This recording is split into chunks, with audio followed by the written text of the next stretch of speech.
Greetings, Darklings, from across the interwebs. It is once again I, the Duchess Precious Ken, here for the Sounds and Shadows podcast.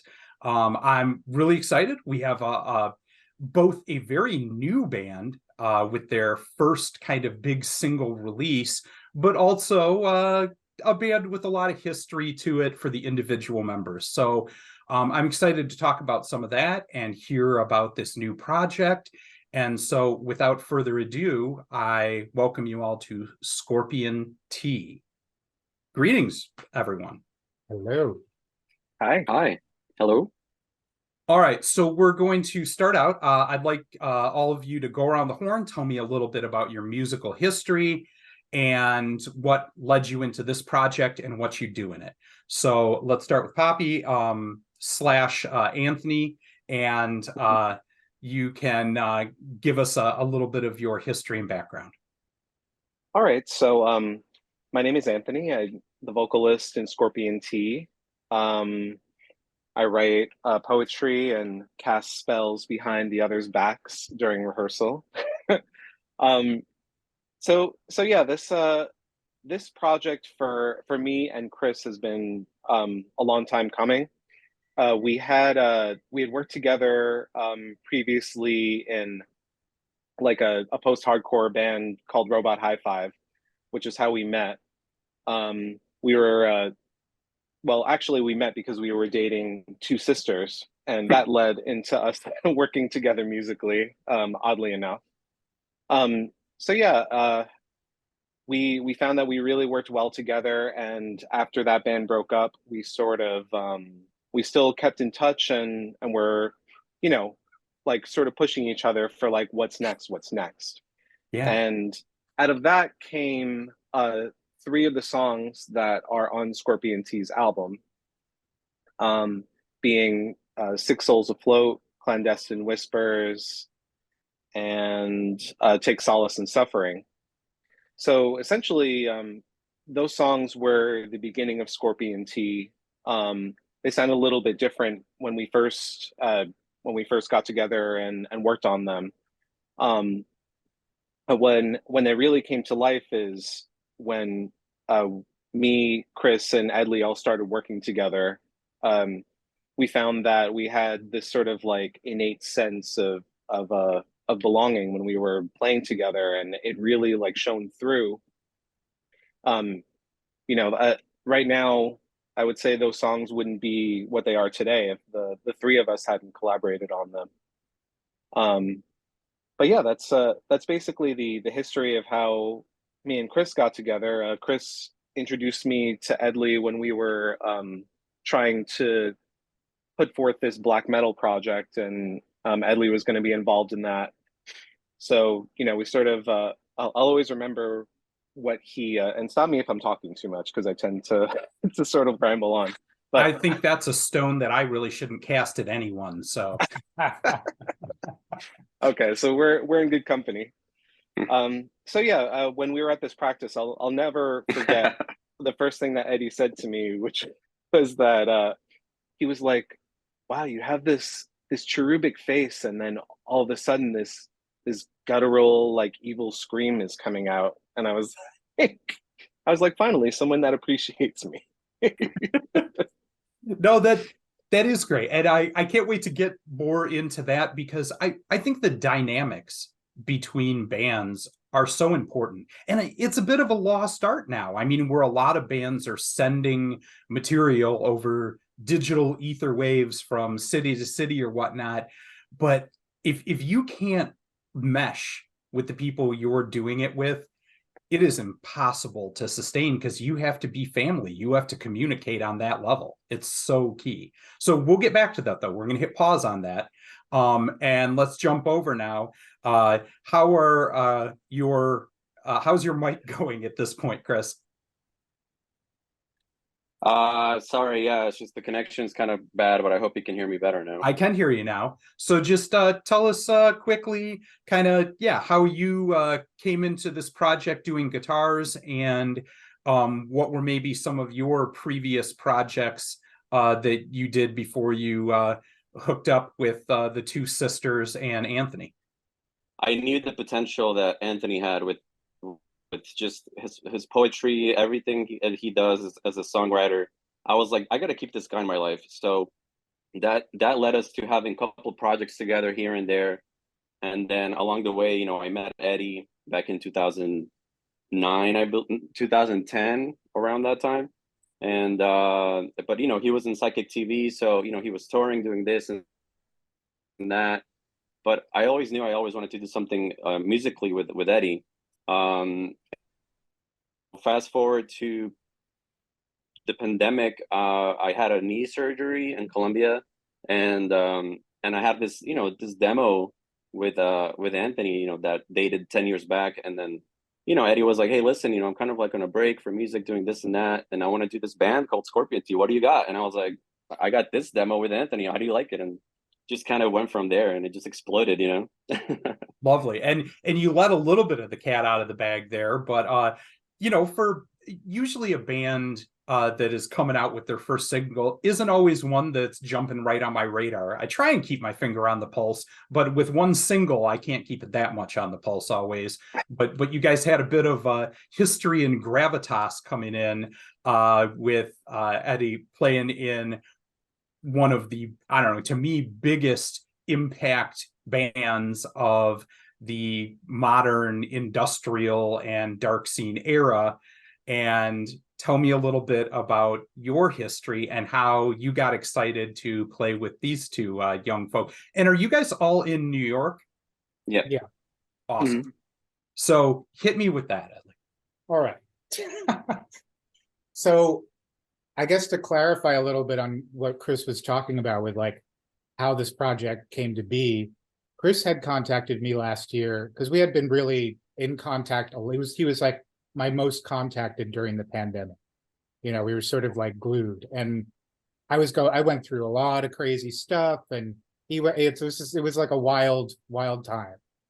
And so I settled into my new home, moved out of New York City, 60 miles, and we were on chat, and he was saying how he just finished recording this new record, and I've always been a fan of him, and so he said, "Is there any possibility you coming to Colombia and recording drums? I've had knee surgery. I'm kind of on my back, you know, blah blah blah, but I could still get you to the studio." So Hopper, you know, shined brightly on me that day, and I got a $400 flight round trip. Nice. And I was like, okay, I'm coming to see you. Kismet. It was a sign. And so during this amazing, crazy time of like going to Colombia and like hanging out with my buddy that I hadn't seen, you know, in like since before the pandemic, you know, all this stuff, you know, and recording this amazing music, which is yet to be heard. Dot, dot, dot. Could be volume 2 of Scorpion Tea, or you know, but he played me, you know, some of this music, and I was just kind of like, I want to do this balls out, crazy art goth, you know, I want it all in a melting pot, like everything that I did with Psychic TV, Toilet Boys, Kylesa, like everything. I want to like make it into something and make it new, you know. So Chris, being the genius that he is, you know, came up with like 7 more songs after I left, added those to the 3 that they had already, and Scorpion Tea, the album was born. Can I add that those 7 songs came in like a week and a half, basically? Pretty much faster than we could like really savor them. They were just coming in. Oh, you'll do like, a project with me? Okay, then I better get to work and just for 36 hours, just spit out madness and genius, huh? That's how it went. That's kind of what I was expecting. Inspiration struck, really, because it was just kind of like, I mean, I know me, I was on a high for months after, just like, you know, just creative breakthrough. It was so exciting. So one of the things that hit me when I first listened to this project and heard it was the name. I loved that. And you guys mentioned that. Tell me a little bit about where that came from, because it's so visual. And I mean, I think in Seattle once I drank Scorpion Korean whiskey, but I've never had Scorpion Tea, where like there was a bottle there with a giant scorpion in, you know, dead inside the bottle. And it tasted awful, to be honest, but I couldn't not do that. Where did that come from, and what was kind of the inspiration for that name? It's very simple. I'm amazed that more people don't know it, because it's like, it might just be that I saw this when it came out at the time in the 80s. But Butthole Surfers made a short film called Entering Texas, Mhm. I think in like 1988. And I don't, if you haven't seen it, watch it. It's amazing. But it's like this mini horror film, right? And Gibby is the host, of course, and the first thing he asks is if they're bi, right? And if they want some scorpion tea in this like high-pitched weird voice. Those And are this two important character, things like, to on know. a motor doing this, you know. And that, oh, I mean, that will be forever burned into my brain. And lo and behold, nobody had ever claimed it as a band name. And I was like, it's a perfect band. It is. It rolls in. I think more than anything, like I said, when I first heard it, it took me 5 seconds and boom, I just have an image. I hadn't even hit play yet, but just from that name, you kind of have an idea pop in your head, you know? So no, I mean, that is the power of a good band name. I'd like to pause for 1 second and just roll Yeah. back to the original story. Yeah. So when I got connected to Anthony, and have never worked with a more genius lyricist, Oh Wow. my God. you know, and that's saying a lot. That is Because saying Genesis, a lot for you. even Genesis, you know, like profound as all get out. But Anthony, it's like I'm constantly going, what did you just say? You know what I mean? So, and I guess it appeals to my, you know, like my sort of hunger for like literary stuff. You know what I mean? Sure. And just like a good read, like a, you know, like a solid script. Like that's what Anthony delivers. I mean, I think that's one of those things that, like, I'm a strong, I don't know, a person who beats the drum that the new dark scene has just as much to offer as what was before it. I think people get lost in nostalgia a lot, and that's why our page tends to focus on what's new and happening. But if I was to pick one aspect that I think the past had over today that I wish I saw more of, it was poetry of lyrics. I think that bands today do way more in production in terms of tightness of sound in a lot of ways. I mean, those things not just match, I think they surpass in a lot of ways. But I think a lot of those beautiful poetic lines of whether you're talking about a Genesis or an Ian Curtis or a Robert Smith or whatnot is a little bit lost now. People just don't, I think, tend to focus on what those words are and ring out in their heads and stay always. So to say that, I think that's such a strong voice for your band and what you do. Thank you. So Thank you, Eddie. see, now you're glowing over there too, and that's just adorable.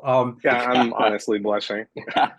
So the next thing I want to jump on here, before we kind of talk about the single and video and whatnot coming up, is that another thing you've done in the past is you're a visual artist in addition to a musician. And I think one of the things when I think of both Psychic TV or the new songs that I'm listening to me, I would, if I had to genreize it, and I hate doing that in general, I would say it's a psychedelic death rock. You know, it has that kind of old, like Christian death kind of, but with a psychedelic vibe to it. You know, which is really, really cool. I mean, ideas of like coil or kind of just bizarre sounds, things like that. So for me, when you're doing the visuals for this, and I know how important that is to you, what was that process like? And how did you kind of choose what the direction of those visuals would be for the first single and album cover of Scorpion Tea? So I'll kick that one off. So basically, Chris was living out of the country for a while, in between recording the album and just to, you know, until a couple of months ago. So we were doing a lot of this initial stuff of like, what's it all going to look like? What do we want it to feel like? Because we kind of did it ass backwards, where we recorded the album first, right? It was just this, like, the moment was there. Chris came to town. It was like, we were just like, let's do it. Walked in the studio, everything, you know, and it was just, so it was kind of meant to happen at that moment, you know. Yeah. But everything else that came after was all done by Zoom, with Chris being out of the country. Sure. And what are we going to look like, you know? So I worked with, instead of doing everything myself this time, I worked with different people. Whose talent I really respected, who I thought would get the project. Yeah. So an illustrator came up with the mask logo Mhm. that we fabricated into a 3D object. And it was literally, of all the drawings that she sent, it was this little detail that while on Zoom, I zoomed into and I said, guys, look at that. And Yeah. Chris, I just remember Chris going, yo, you know, and it was like, okay, done deal. The lettering, I worked with this amazing guy, Ed Sherman, who is just an incredible typographer whose work I respected and, you know, had peripherally worked with in the past, you know, via like Roadrunner Records art stuff that I was doing. And, you know, he was happy to do it, sent a few selections, and it was really like the first page. And it was like, that's it, done. You know, so lots of wonderful little surprises along the way. Yeah. You know, and sort of really guided by the three of us. I mean, I'm tapping into every resource that I have because I have them. Sure. You know, so it's just, I'm also warmed to see how many people have like come into the fold and like willing to lend a hand, you know. How much do the rest of you too feel like the details of, you know, talking about that and talking about it as a band, of the art, the layout, I don't know what kind of font you're going to have on the liner notes, stuff like that, do you feel is important to do? Because that's another thing that I wonder, is that something people pay as much attention to as artists nowadays when putting something out?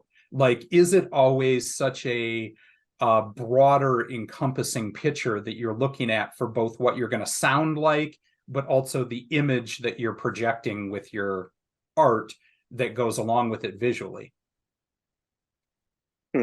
Because it sounds like you're talking about it together, all three of you, not just kind of taking a direction from one person. Yeah. Yeah. Typically, Edley is the one that will, you know, he'll sort of like get us started, throw a little gas on the fire.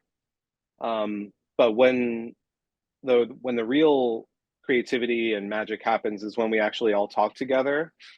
And, you know, even if it's on Zoom and we're like, you know, looking at sample images. Yeah. That's sort of how we decided on the logo from all of the you know, samples that Pat Redding Scanlon, who had sent us. She's the person who designed the mask. So yeah, we like, you know, we talk over group chat a lot, but really it's when we see each other's faces and like the reaction to like what is coming out of the conversation is when I think that the art really flourishes. Yeah, yeah. Definitely. Even this, like the single cover, you know, for instance, I hadn't really thought about it because you know, like the album packaging was done, just my mind wasn't on it. Sure. And the label says, do you want a single cover? And I was like, yeah, I do, but I wasn't really thinking it was going to be that important because I'm not a digital guy, music, you know. And so I said to the guys, what do you want to do? And, you know, and Anthony just says to me, a window, right? And I just went home that night and just started doing something. And I said, can we put a little blood in it? And Anthony said, we can put a lot of blood in it. So, you know, Anthony and I finalized it on screen or whatever, coloring and all that stuff. And to be like, for me to put out a record that has like a pink toned, you know, like, yeah, just something I would never imagine in the past. But these guys give me so much of this other spectrum that I'm unaware of in their, like, in their realm. And so it really, the whole thing just kind of makes this wonderful package. Yeah. So you brought that up in the single in Scarlet Misquote, and you have to think really hard. You're introducing yourself to the world, right, with this. And so which single to use of kind of, you know, we have these other songs and which one to put your first foot forward. Why did you choose this one, and how is it kind of different from what you've done in other bands? Because like you said before, you know, you guys, the two of you had done kind of black metal together. You know, Edley had done Psychic TV. How is this a different feeling and sound for you, and why this song in particular was the one that you said, this is our introduction to the world. Well, a lot of Scorpion T's music is bass driven. Like pretty much the bass lays down the foundation and pushes forward the agenda, so to speak. Sure. And I That think single that, in particular has a thunderous ass bass line for sure. yeah, it's like basically one of my favorite bass lines. It just gets stuck in my head like all the time. But yeah, it's like, you know, there's the bass, like you said, it's just it really has a lot of personality. And then the vocals, I think, you know, Eddie said that like pretty much they don't let up. They're sort of relentless. And that's like, those are two major points that we want to put forward in our music, I guess, is like bass and relentless vocals. Well, what I about, don't I know. mean, I think that's definitely true. And it's, you know, something that's worked, you know, for a lot of bands. I mean, having that bass in sync with the vocals. But Andy brought up a couple times the lyrics for it. What was for you kind of the impetus or inspiration for the lyrics that you did for this song? Well, I was listening to a lot of like Boy Harsher and a lot of sort of like dark hall sort of stuff. And you know, in addition to what I mostly listen to, which is 80s Japanese pop, you know, it's very, very weird spectrum. But basically, I listened to the song Pain by Boy Harsher, and that I was like Pain is a good introduction to a song. It's just like, you know, it's it's relatable. Everyone experiences pain, I Everybody's guess. got pain. Yeah. And also just like, you know, pain, like it's just it's such a powerful word. Sure. But overall, the idea of the lyrics for that song are, you know, you think that you're on top of the world, that you know everything, and then this little letter just like sort of lands on the windowsill that you're sitting on and like looking out at the world, and you read it, and it basically turns your whole understanding on its head. And I sort of in my head, I sort of apply it to, you know, romantic relationships, friendships, and you know, just basically how we're always growing and evolving even as adults. And we're always learning something, and it's up to us to sort of be receptive to that lesson. Let's hope so. Sadly, it, you know, doesn't always happen as much as we let. But no, I mean, that is the goal, and that is the idea. And I love kind of hearing you say that. And again, I love the imagery of kind of, I don't know, this letter coming on the wind and just finding you in the moment you needed it. And I think that is something that's very relatable, that a lot of us in relationships or just our personal growth, you never know where that moment's going to come from, but then there it is, and it's undeniable and just kind of finds you.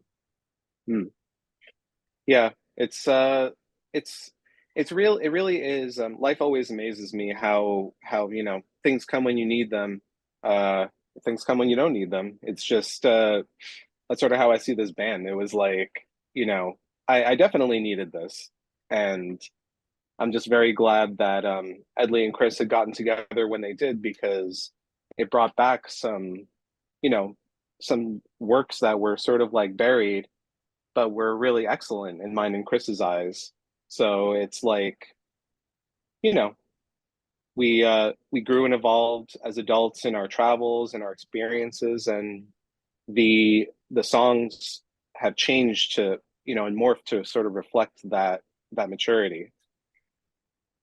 I'm going to jump over now to Chris, where, I mean, it sounds like a lot of kind of how the song started was the riff you put together, or the, you know, you kind of like laid down the base of the song that then everybody jumped in and started collaborating on. So two things for you. Number one, do you have a process that kind of is your way of working on or starting a song, or does it change from song to song and you just get there? And number two, another thing very distinct on this first single is that wolf yowl growl, just growling guitar sound that's just so harsh and all teeth. Tell me, for the guitar nerds out there, tell me about the rig and the setup. Oh, well, the first question, the process I have is not a strict one. It varies from song or project, but it's, I don't know why, but I always start with the bass line, as everybody was saying. Like, it's just kind of like the bass is the heart of the song. So I just start with the bass line, and once the bass line holds it down, I just go off into guitars. And yeah, I usually do a demo or like a quick idea, and I send it over to the guys, and I just let them fuck with it, and whatever. And then from there, we take it to the studio. And then as far as like the rig and all that, it's like it varies throughout the years, but like my to thing is always a Stratocaster, good old Fender Strat. I've tried other guitars, but Fender Strat is like the one I always go to. That's the one I recorded the album with. I've used a Strat a lot. I mean, it's a great guitar. And do you have a particular like effects panel that you like, or a particular amp? Like if your studio was on fire right now and you had whatever, the cats, the dogs, the other people out, everybody's out, but you could like only grab one armful of stuff to get out the building down the stairs, what's the thing you're grabbing first other than your Stratocaster? I've grown fond of orange amps. Like I've been using this orange cab, which I really love. I really love the sound of the orange, but aside from the amp, my trifecta to go to thing is my flanger pedal, delay pedal, and either chorus or like a chorus, flanger, and delay. Those three together are kind of like, so you're using individual pedals, not like a single rack mount then. Yeah, that's correct. Yeah, no, that's awesome. And also when you talk about the orange amp, I love hearing that because, as a band, we've gotten to the point, you get that ending part? Done away with amps. And it's because I'm lazy as hell, I'm 45. So the orange amp is very small and easy to carry, but packs a big punch, as opposed to having to lug a giant Fender tube amp, because screw that. Right. I mean, that was like, discussions during pre-production last year, which, a significant portion happened in my home. But I have the space, and the distance from others to do that now. Yeah. And, but in a, sort of like late night conversation with Chris one night, it was like, what's the amp setup going to be, and it was, sort of unanimous at that point that, it wouldn't be a Fender, So I want to jump over to ask you a little bit too, in the same way. I'd say another thing that is a bit of a outlier at this point is having live drums and live percussion, especially in the scene of goth, industrial, dark wave, new wave. I think part of that is a money thing. Like, it's hard to go on the road these days and have that much equipment, because you gotta rent a bigger van then. I mean, we could do our whole loadout for Amaranthe in the back of a Subaru Outback, I mean, because of that, like not using percussion and drums that way, doing it all on machines. So why was that so important to you? And why do you think it kind of is special to the music you're making, and how much it adds in to have that actual live percussion, as opposed to you using pads or any kind of pre-record or anything? Because I agree, it's one of the things I miss most in the modern scene is having live drums. I think it totally changes any show. But what do you think it means, and how important is that to you? To me specifically? Yeah, to you in Oh. this project, like, why is it so meaningful that you're like, I still want to be bringing live drums into this sound? Well, I think nothing would give the same sock to the gut, for one. Yeah. And it is my primary instrument, and I couldn't imagine doing this project not, you know what I mean, using Right. regular drums. And I guess I always imagined that this would be, you know, sort of a rock market as Yeah. well. And so, you know, a drum setup would be normal, and a lot of venues have backline, house backline. Yep. Psychic TV, you know, in later years managed to make it really work, where we didn't have to bring a thing, but the guitars and, you know, small stuff, Right. just get on a plane and we would just fly, you know.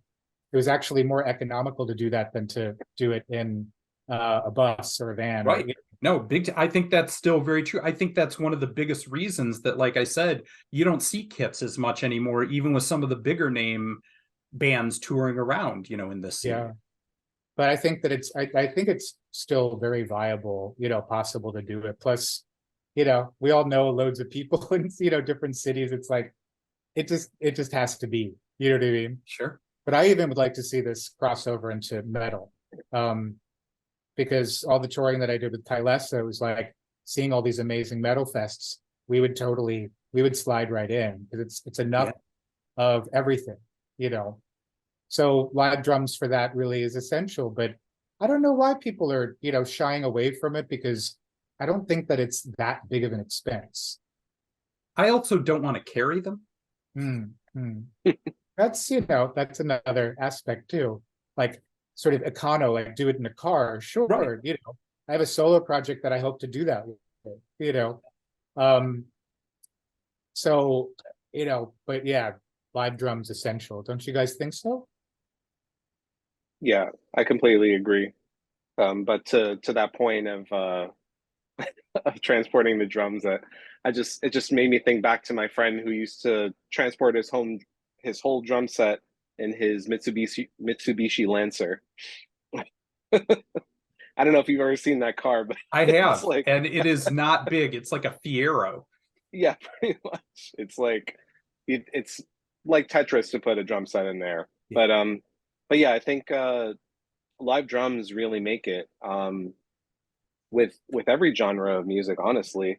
The best rap album I ever heard was I don't even know what it's called, but it's a Jay-Z album where he had live musicians and, you know, a live drummer, and it was you know, I experienced hip hop in a completely different way because of that. Nice. So tell me a little bit now that, like I said, the single's coming out on Give Take, which is a label that I've reviewed quite a bit and worked with out of there. What was that like? And, you know, what's the experience been working with Give Take, which is a smaller boutique label, but's managed to have a lot of, whether it's Inesh or Mona Muir, but lately a lot of kind of these industrial big names of yesteryear that are still doing something interesting and unique today. And what's the experience been like? I was approached by a publicist, because I was, you know, working on solo stuff and did a couple of gigs or whatever, and he caught on to that I was active. It's the first thing I had done since Jen had passed. And so we started talking, and I really just, you know, thought this guy was amazing. Discipline PR. Yeah, Dan yeah. Bovov. And lovely guy. And he sort of painted this picture for me of like a direction. It's like, let's start with an Edley solo album, right? Like get that like on a obscure, like a cool, you know, European label or whatever, and then do some stories and then start to roll into Scorpion T, you know. So that was sort of the evolution of that. Guys, I'm talking so much. But no, like that's awesome. And I didn't know that it came that way. I know Dan works with them a lot, and but just that kind of put you together with that label. Yeah, he suggested it. He was like, it's like, so what do you think about labels or whatever? Because I was starting to look, because again, backwards, the album was done. I'm shopping it around. And he goes, yeah, there's this great label, Give Take, and they heard the record and were super impressed. It wasn't really something that would be like a normal fit into their roster. It was like Mhm. breaking out a little bit, and they kind of wanted to do something different. Yeah. And that wasn't primarily electronic. And so we just made a great connection on Zoom, and the guys were into it, and like we just decided to go with it. Nice. So they're kind of like, it's very collaborative. They handle a lot of stuff that we don't have time for, which is Mhm. amazing, and doing a whole promotion thing on their own, and then we've got Dan going on his stuff, and it's a good team we've got going here right now. And the response to the first single, I think, reflects that. Yeah. So speaking of that, tell me, what does the future hold for the three of you? What are you looking for? If I did an interview with you 1 year from now in 2024, what's the first thing that you want to be talking about that you did in this last year with getting the album out, whether it's you're looking to play live out there, whether it's to do a full length and have that completed? What is the actualized goal, putting it in the world, that you really want to see for this project? Take it away, fellas. Well, definitely we want to play live. We want to bring this to New York underground audiences. We all grew up playing, bars and clubs in New York City, surviving the punk scene. And we want to bring it back. We want to show how, being immersed in that has molded us. Yeah. And we also want to travel and go on tour, bring this music, bring this experience to other parts of the country. You're like an ideal festival or something that would be your dream to be a part of, that It's a good question.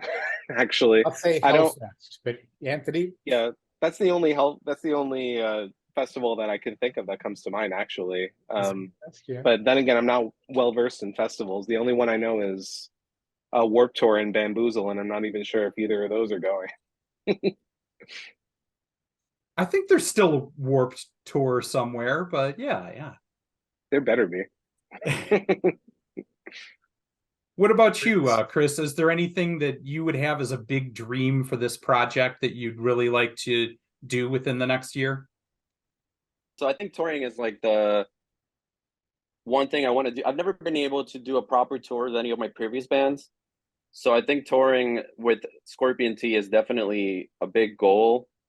And also because live we're very, very well, I'm not gonna exaggerate, but live we're a lot more heavier than it sounds on the record. Yeah. It's like a punch to the face, our live performance, in my opinion. So I'm excited to show that to the crowds, to the future fans out there that are gonna like the record, and they're gonna hear us live, and it's just gonna be a punch to the face, So I'm excited about that. I mean, there are some bands that, hearing them live is the way to do it. And I think because of your kind of organic, dark, psychedelic sound, I could definitely see you guys as one of those bands to really appreciate it. You gotta be there, seeing it in a crowd in front of you, Yes. We can get really ugly.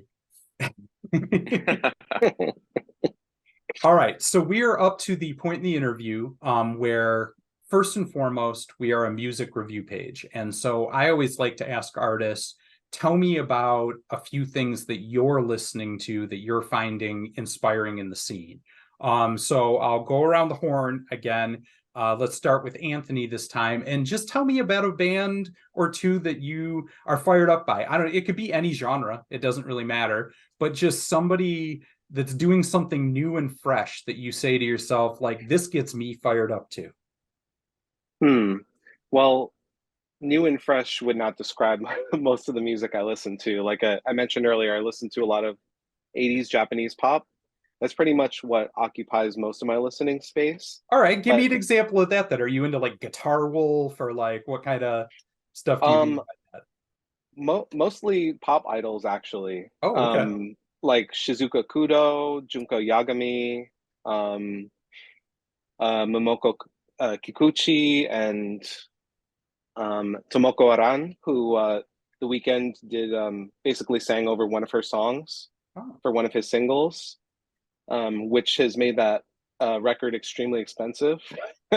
I wish But my partner Rachel was here, who speaks fluent Japanese and could tell me about some of these J-pop artists that I just don't know. But yeah, I mean, I'm pretty sure I mentioned some that are pretty well known. right. You know, I'm sort of like new to exploring the genre, but you know, they do.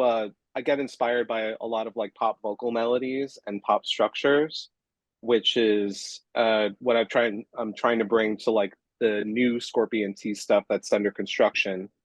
We have this one song that Chris is working on that I think is definitely going to be a banger, like a sort of like big hit stadium type song.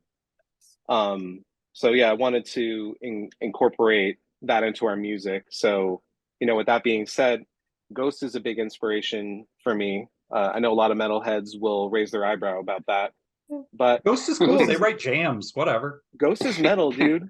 Like I've never heard a more metal song than From the Pinnacle to the Pit, honestly. Yeah. And if, you know, people are just haters because they're actually like super popular and appealing to a huge wide array of audiences, and that's something that I wish for us. You'll get no Um, judgment from me. You know, I'm in a very silly goth band that like covers Britney Spears and shit, so I don't care. Like, that sounds like my kind of jam, honestly. Chris, same question. Tell me about something happening right now, music wise, that's inspiring you. Yeah, I'm not in touch with newer stuff. I've been out of the loop from traveling, but like I always have a mixture of stuff on my playlist. I was looking at my phone. I've been nonstop listening to this guy with the project called Porches. It's like indie, kind of like electronic pop, What was the name really again? catchy stuff. The album is called Porches, Porsches. Okay, Porches, and the album is called, yeah, and had the house. It's a really catchy album. nice. I've been listening to this dude called Floating Points. It's like ambient electronic stuff. Really, you know, takes you out there. Yeah, And I like how all over the place Piss this is. Jeans, yeah. Piss Jeans just released like a new EP kind of song. Piss Jeans is like kind of like a, you know, post punk kind of heavy band. Um, Love that name. You're gonna and have to send me also all the these. hot, I'll put links to yeah. it. Yeah, and then recently, when I was younger, I used to be a huge fan of the Hives, and they just recently came back after 10 years with a new album. So I'm eager to listen to the new Hives album. Nice. The Yeah, the singles that came out are really good. So yeah, I yeah. mean, when you're talking New York and like that was, yeah, for a while something I was really into, or like Libertines or stuff like that. That, you know, kind of that alt rock early 2000s vibe. So very cool. Yeah. And what about you, Ed? Like, what's a thing or two that you're listening to that you're inspired by or enjoying right now? Primarily, and I'll focus on local, right? The Maryvales. Yeah, yeah. Fantastic psych rock band that I happened to catch and got connected to, and they just released 2 new singles, absolutely brilliant. On that bill that night was a group called Larlene that's starting to be more active now. Trio of young females just completely broke my heart. So I follow them now, trying to actually get gigs for Scorpion T with all of these bands, because Nice. I'm 60 miles out of New York and like Western Jersey. Are there any of the kind of New York scene bands that you say like Boot Blacks or you know, I don't know, any of the other kind of Brooklyn or New York ones that you're aware of that you follow? I think that I can say we're all excited about this new band called Polite. Okay. I Yeah. think that they're about to start doing stuff, and I think we all agree it's going to be something, you know. Another one I really like there in New York is a Cloud of Ravens. Very, very cool kind of dark band. They just opened for Sisters of Mercy for some of their gigs on the last tour there on the West Coast, but they're a Brooklyn, New York based band. I haven't heard of them, but I'll check. I'll send you that one then for sure. All right. Well, this has been wonderful chatting with you all. Here we always like to spin out to one of the songs or new singles. And so I think we know which one we will use for you guys, since it's the one available on Bandcamp now. I'll have the link there. So we are going to spin out to Scarlet Misquote by Scorpion T. And does anybody have any parting shots leading into the song? Keep listening, keep watching. Yeah, we're gonna literally rock your socks off. Your socks are gonna be in the other side of the room. I wasn't even using those socks anyway. Well, this has been a lot of fun, gentlemen, and I look forward to everything you have coming up. From all of us here at Sounds and Shadows, keep it dark, yeah.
Latent formalities, where at the summit of you say, I say, and you're longing to keep the eccentricity.